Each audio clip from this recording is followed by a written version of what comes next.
Olá, muito boa tarde. Esta semana, Manaus ganhou uma delegacia especializada para combater o furto de serviços como energia, água, gás e telecomunicações. E este é o assunto do Band Cidade Entrevista deste sábado, que recebe o delegado titular da nova delegacia, Alfredo Dalabella, e também o presidente da Eletrobras Amazonas Energia, Radir Gomes de Oliveira. Muito boa tarde, obrigada pela presença dos dois. Eu começo perguntando para o delegado. O furto de serviços é uma prática criminosa. Aqui no Amazonas a gente percebe, essa prática constante em vários bairros da cidade, mas é importante destacar que uma pessoa, quando ela é flagrada fazendo essa prática, ela pode responder criminalmente, né? Sim, positivo. O furto de energia, assim como de água e outros serviços de telecomunicações e gás, ele é um crime como outro qualquer. Para se ter um crime, precisa de uma tipificação de uma conduta e uma penalidade. A conduta é subtrair para si ou para outra em coisa alheia móvel. E o artigo 155 do Código Penal reza isso, onde está prevista uma pena de 1 a 4 anos de prisão e multa. No parágrafo 3º desse artigo, equipara a energia elétrica a coisa móvel, então se enquadra perfeitamente no artigo 155. O problema é que as pessoas elas têm o furto de energia, água e etc. como uma prática comum, como se não estivesse praticando um crime, certo? Mas é um crime com a penalidade que eu disse há pouco, que é considerada grave, inclusive, e a pessoa, ao se conectar ao sistema, seja água, luz, telefone, internet, ela está praticando o crime. Uhum. Então, ao se estar praticando o crime, ela está em estado de flagrância, ou seja, ela pode ser presa em flagrante delito.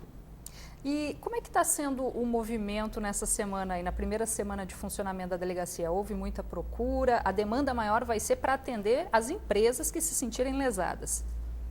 Em verdade, nesse primeiro período, nós estamos priorizando a conscientização, porque nós partimos do princípio que a prevenção desse crime se faz pela conscientização das pessoas. Ou seja, olha, você está cometendo um crime, né? Você pode ser presa, você pode ter prejuízos para a sua vida e está colocando também em risco toda uma sociedade, trazendo um risco para toda a sociedade. Uhum. Bom, eu converso aqui também com o presidente da Eletrobras Amazonas Energia, Radir, porque assim, o furto de energia é o maior, entre os serviços, Eu tenho até um dado aqui para ressaltar que, segundo a ANEEL, a média de desvio e furto de energia no Brasil é em torno de 15%, sendo que aqui no Amazonas esse índice aí chega a 40%, ou seja, o Amazonas é o estado onde a concessionária tem a maior perda de energia por conta do desvio? Exatamente. Entre as 64 distribuidoras do país, a Amazonas é campeã em perda de energia, com furto de energia, São perdas comerciais. Então, isso é um índice alarmante. Infelizmente, somos campeões nesse segmento. E a Eletrobras perde muito. A Eletrobras Amazonas perde muito com isso. São cerca de 400 milhões por ano que se perde. É o que nós precisamos para investir todos os anos no sistema para a melhoria da qualidade de serviço.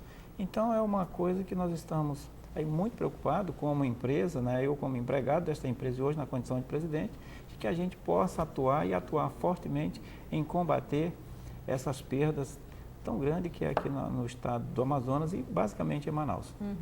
Presidente, a gente percebe e recebe até mesmo muitas ligações aqui no Departamento de Jornalismo aí de vários bairros onde falta energia praticamente dia sim, dia não.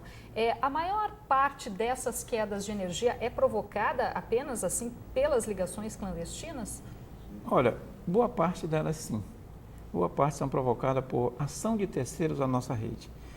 E a gente até recomenda que as pessoas não devem acessar a nossa rede, que elas não estão habilitadas para isso e é uma preocupação. Além de combater a perda, eu volto a dizer, a gente precisa combater essa perda e salvar vidas, porque pessoas morrem por acessar a rede, não estando habilitada, aí toma uma descarga elétrica e acaba caindo do poste e acaba vindo até a falecer.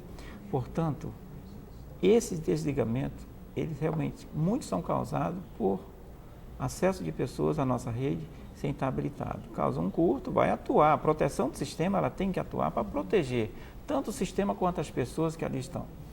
E é uma questão que nós precisamos trabalhar a conscientização, como diz o delegado, é conscientização. Esse primeiro momento é conscientizar.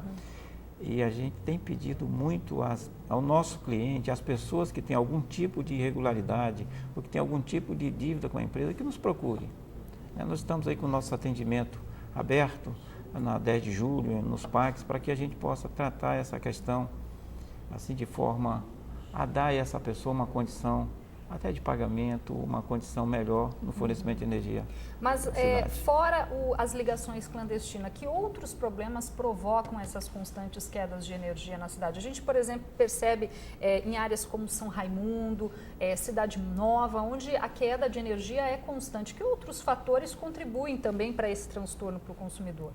Manaus passa por uma transformação, que é a melhoria do nosso sistema de distribuição. No primeiro momento, em 2008, de 2008 até 2011, final de 2011, nós trabalhamos a questão da geração. Manaus precisava ter produção de energia. Nós trabalhamos então a geração. Feito isso, geração suficiente, começamos a trabalhar a distribuição.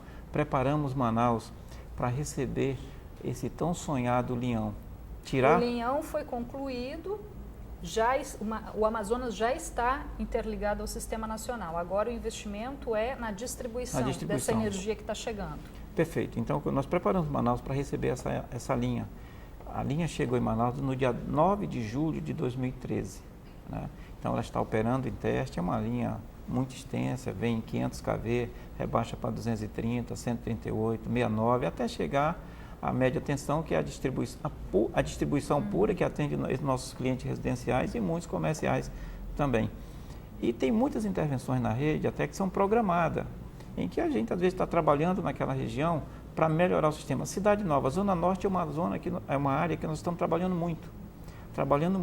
Novos alimentadores, melhoria da rede, e a gente até comunica, e tem que comunicar mesmo. A regulação diz que nós precisamos comunicar ao cliente o período de desligamento, mas às vezes as pessoas não lêem o jornal, não ouvem o rádio, e acaba não entendendo que aquele momento de que está sem energia é para melhoria, é para troca de um poste, troca de um equipamento que está sendo substituído. Mas até quando devem seguir essas intervenções de investimento na rede de distribuição?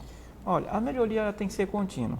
Os investimentos têm que ser seguidamente aplicados na rede de distribuição, mas nós estamos finalizando as grandes obras até janeiro de 2015. Todas as obras, as grandes intervenções já serão concluídas e isso vai diminuir muito as interrupções de energia na cidade de Manaus. Delegado, o senhor falou que nesse primeiro momento a ação vai ser preventiva. A partir de que período, né, que as pessoas devem então ficar mais atentas para que essa delegacia vai começar a atuar efetivamente para combater essa prática criminosa? Em verdade, a delegacia já está funcionando e já está combatendo. É claro que, nesse primeiro momento, nós estamos, junto com as operadoras, fazendo um levantamento desse crime em toda Manaus, né? Zona por zona, bairro por bairro, para que a gente possa estudar a forma como vamos operacionalizar esse combate a esse crime. A gente também precisa fazer aqui uma diferença entre furto, né, ainda falando em energia, furto e fraude de energia, né? Eu queria que o senhor explicasse qual é a diferença, até criminalmente, que tem uma diferença, né, quando a pessoa é flagrada fazendo uma dessas duas coisas. Sim. Nesses serviços que existe um aparelho para medir, quando a pessoa frauda, engana quem está fornecendo esse serviço, por exemplo, alterando um medidor, o crime já é estelionato, porque está colocando a empresa em erro. Nesse caso, a pena ela chega até 5 anos, é até mais grave do que o furto. Uhum. Cabe recurso, aliás, cabe pagamento de fiança ou não? É reclusão mesmo? No estelionato, não. No estelionato, não. No caso do furto? O furto cabe. E o Código de Processo Penal, ele estipula para crimes até 4 anos de reclusão ou detenção, ele estipula de 1 a 100 salários mínimos. De certo? multa. Aplicado pela autoridade policial. Uhum. Agora, quais são os critérios para se arbitrar a fiança para uma pessoa que é presa em flagrante fraudando o sistema? Né? No caso, furtando, né? Energia, água. Ou etc. seja, se houver uma inspeção numa residência onde foi constatada que há um furto de energia, ali é um flagrante, ou seja, a pessoa Sim. já vai estar respondendo criminalmente, vai ter o período para a defesa, mas é um processo criminal. Certo, por quê? Por se tratar de um crime permanente, a pessoa sempre está no estado de flagrância. E isso sendo observado pela autoridade policial, ela dá voz de prisão, né? Sendo constatado o crime e a pessoa ela é conduzida para a delegacia, é presa em flagrante, onde nessa situação se arbitra a nível de delegacia uma fiança que para esse crime do furto de energia, furto de água, furto de gás, a fiança para que a pessoa não seja conduzida a uma cadeia pública é de 1 a 100 salários mínimos. E essa fiança ela varia conforme o poder aquisitivo, a capacidade financeira da pessoa. Com a criação da delegacia, todo tipo de inspeção onde for identificada, a autoridade policial já vai ser acionada pelo funcionário da concessionária ou ainda não? Como é que vai funcionar? Nós estamos estudando a forma como operacionalizar ainda. Nós estamos implantando a delegacia. Isso não quer dizer que o crime não está acontecendo.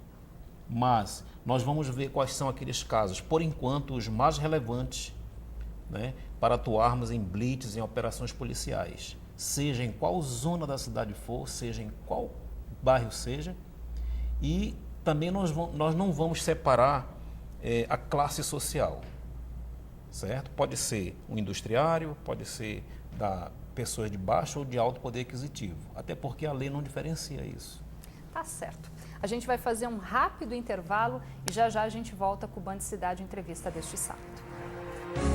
O Band Cidade Entrevista deste sábado está de volta hoje recebendo o delegado titular da Delegacia Especializada em Furto de Serviços, inaugurada esta semana, Alfredo da Bella, e também do presidente da Eletrobras Amazonas Energia, Radir Gomes de Oliveira. Bom, eu gostaria de abordar agora com o senhor, delegado, a questão do furto de outros serviços, né? A gente estava falando muito de energia, mas assim, é importante ressaltar que a delegacia vai atuar no combate também do furto de serviços como água, telecomunicações, gás. Certo. A delegacia ela veio para baixar esse índice de criminalidade, né? Por se tratar de um crime, foi esse o objetivo principal, baixar o índice alarmante que está a criminalidade nesse sentido. Apesar de não se poder comparar como crime de homicídio, roubo e tráfico de drogas, mas ele é tipificado como um crime normal no Código Penal. Certo. Depois do furto de energia, qual é o outro serviço que tem essa maior incidência? O mais gritante é o serviço de água e serviço de telecomunicações, principalmente internet e TV, por assinatura. Também são os famosos gatos. Também. No caso da água, é o furto direto da rede da rua? Como é que funciona nesse caso? Sim, quando o fraudador ele faz uma interferência no medidor, isso também é estelionato, assim como a energia elétrica. Agora, se ele se conecta diretamente, sem passar pelo medidor, é o furto, só que é o caput, não é mais aquele que está tipificado no parágrafo 3º do artigo 155 do Código Penal, mas a pena é a mesma. É a mesma. Presidente, a gente percebe que aqui em Manaus especificamente, há muitas áreas onde os emaranhados de fios são evidentes.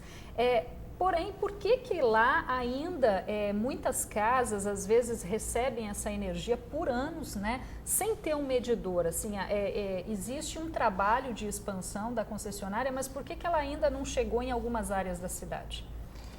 Aqui em Manaus nós temos um problema assim, muito grave. Primeiro que a cidade é cortada por igarapés, né? E tem áreas de risco onde as pessoas não deveriam estar morando e ali estão. Vem se fazendo ao longo desses anos um mapeamento de toda essa região. A gente sabe que são áreas muito habitadas, de inúmeras famílias que ali residem, né, em áreas que são consideradas áreas de risco, que não deveriam estar ali, mas que ali próximo tem uma rede de distribuição que atende as pessoas, as famílias que ali moram legalmente. Eles acabam acessando essa rede e puxando ali para aquela região onde eles estão morando, e com isso nós não podemos regularizar, não devemos regularizar. A concessionária, ela tem que obedecer à regulação, né, à legislação. E nós temos um órgão regulador. A ANEEL diz o seguinte: só pode se construir rede em áreas consolidadas e que não tenha nenhum tipo de litígio. Portanto, ali nós não vamos entrar. Não quer dizer que não vamos atuar também, vamos atuar, isso não pode. São mais ou menos 36 áreas de risco. Exatamente, são mais ou menos 36 áreas de risco. Parte dessas áreas eram 36, mas acredito que parte dessas áreas já foram, inclusive, já saíram algumas pessoas de lá. Uma das áreas que era assim muito habitada e muita gente era aquela comunidade Arthur Bernard, né? Que pegou fogo há 1 ano e meio atrás, 2 anos, e ali já não tem mais ninguém morando. Ali era em torno de 3 mil pessoas. Exatamente, 3 mil famílias, eu acredito, né? E acaba que aquela área ali já não existe mais, estão se construindo um Prosamin, o governo constrói ali um Prosamin, onde vai ficar uma região muito bonita, e ali, graças a Deus, já não tem mais ninguém morando, né? E a gente pode, então, atuar junto com o governo na região onde vai construir. Se vão construir casas, nós vamos entrar com a rede, eles vão estar construindo também, passando para a concessionária, para a operação e manutenção dessa rede, assim como foram feitas em outras áreas.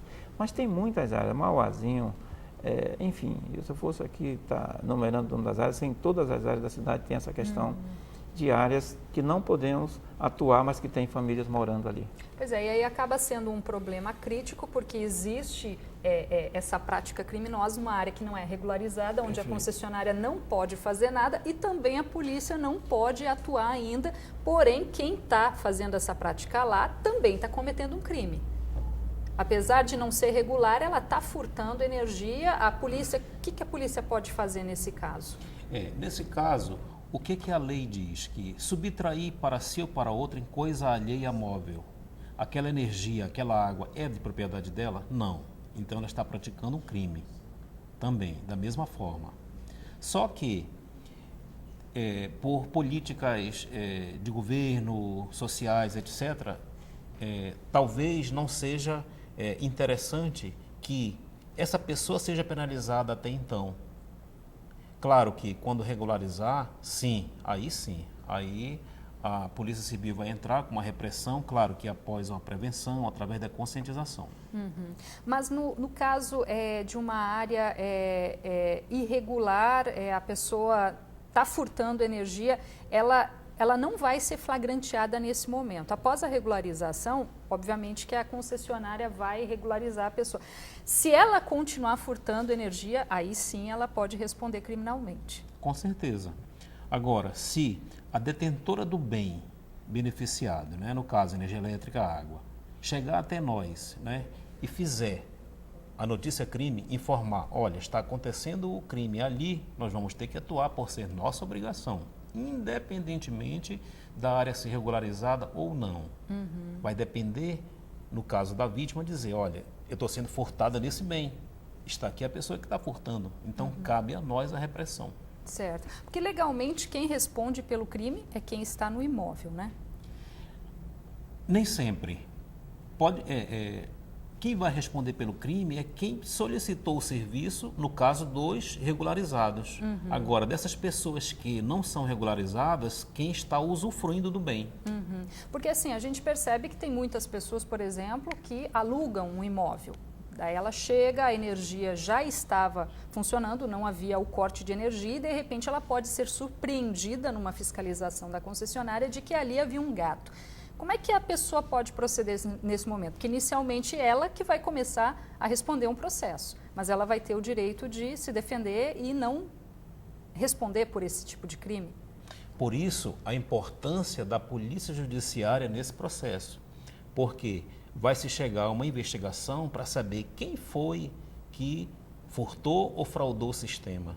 É claro que a gente não pode ser responsável de levar à punição quem não teve a culpa, mas cabe também a pessoa que, vamos supor, como você colocou, né, alugou um imóvel, ela tomar precauções para que não responda por um crime que ela não teve culpa.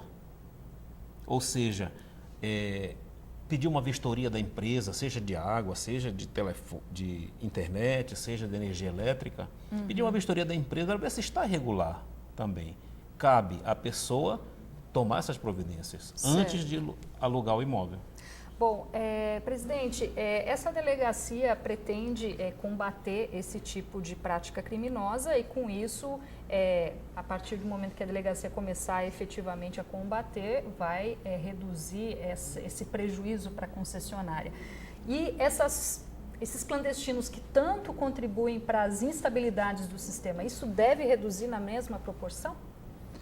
A tendência é que se reduza. Vamos trabalhar para que todas essas não conformidades que nós entendemos que prejudicam muito o sistema, tem que se reduzir. Não podemos conviver com essa questão tão absurda, essa poluição visual que é enorme da nossa rede de distribuição por questões de ligações clandestinas, né? Nós estamos investindo muito, né? Nós estamos com um projeto aí financiado pelo Banco Mundial para as 6 distribuidoras do Grupo Eletrobras, e a Amazonas é que tem a maior parcela desse investimento, né, de cerca de 250 milhões de dólares, para melhoria do sistema e regularização de áreas que já são áreas consolidadas, e nós chamamos de regularização de consumidores clandestinos. Então, nós vamos estar atuando. Onde ela está consolidada, nós vamos entrar.